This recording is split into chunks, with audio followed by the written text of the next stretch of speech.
ભાવનગરમાં ભાજપ કાર્યાલયે આજથી ચૂંટણી પ્રચારના શ્રી ગણેશ. પૂર્વ પ્રદેશ અધ્યક્ષ આરસી ફળદુ રહ્યા હાજર. જનસેવા સંકલ્પ સભા યોજી ભાજપના 52 ઉમેદવારોને લેવડાવ્યા શપથ. હું ભાજપની વિચારધારા અને વિકાસ યાત્રામાં જનસંપર્ક, જનસંવાદ અને જનસેવા દ્વારા કાર્ય કરતો રહીશ. આરસી ફળદુએ તમામ 52 ઉમેદવારોને શપથ લેવડાવ્યા હતા. ભારત માતા કી વંદે વંદે વંદે. આજે શ્રી ભાવેણાની પાવનધરામાં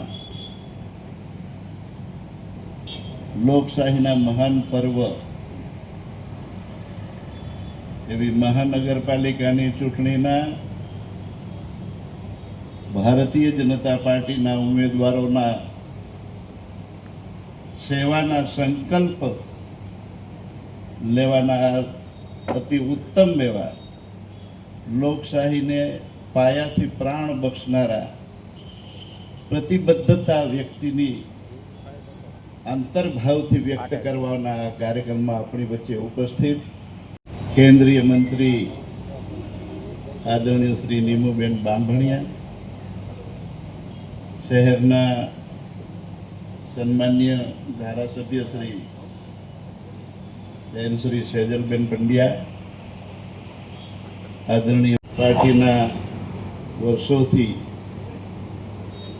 આધાર કહેવાય એવા આધાર સ્તંભ એવા આદરણીય વડીલો, ભારતીય જનતા પાર્ટીએ ભાવનગર શહેરની જનતાના ભરોસે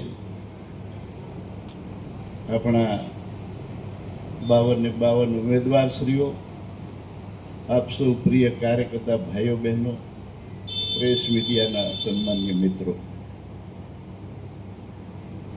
આપણા શહેરના સન્માનીય અધ્યક્ષશ્રીએ કુમારભાઈએ હમણાં આપણને આજના પ્રસંગના સંદર્ભમાં અવગત કરાવ્યા. ભારતીય રાજનીતિમાં જ્યારથી આપણે આવ્યા છીએ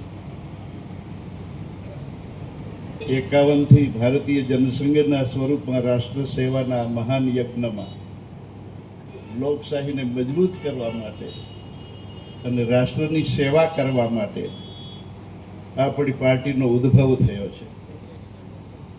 અને ત્યારથી લગાતાર રાષ્ટ્ર સેવાના મહાન લોકશાહીના પર્વમાં આપણે જે આદર્શો રાષ્ટ્રની સામે એક નવા પક્ષ તરીકે રાખ્યા હતા.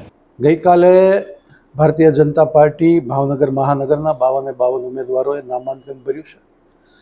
આજે આ 52 ઉમેદવારો એક સંકલ્પ લેવા જઈ રહ્યા છે કે પોતે રાષ્ટ્ર સેવા માટે થઈને ભાવનગરની અંદર વિકાસ અને પોતાની જે યોગદાન આપવાનું છે, અંત્યોદય સુધીનો જે વિચાર છે ભારતીય જનતા પાર્ટીનો, નાનામાં નાના માણસની જે સેવા થાય એની માટેનો આજે એક સંકલ્પ માટેનો કાર્યક્રમ છે.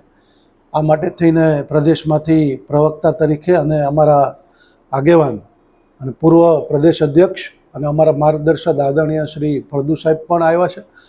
કેન્દ્રીય મંત્રી બેન નીમુબેન, ધારાસભ્ય શ્રી સેજલબેન, અમારા સૌ વરિષ્ઠ આગેવાનો આદરણીય અમોભાઈ હોય, તુલસીભાઈ હોય, યોગેશભાઈ હોય, ચિમનભાઈ હોય, તમામ સૌ વડીલશ્રીઓ અને તમામ કાર્યકર્તાઓ આજે આ સંકલ્પની અંદર બધા જોડાવાના છે અને 52 નગરસેવકો આજે પોતાનો સંકલ્પ લેવાના છે. સમાચારની અવનવી અપડેટ જોતા રહો નિખરતા ગુજરાત ન્યૂઝ સાથે. નિખરતા ગુજરાત ન્યૂઝને લાઇક, શેર, સબસ્ક્રાઇબ કરો અને બેલ આઇકન દબાવીને સમાચારની ઝડપી માહિતી મેળવો.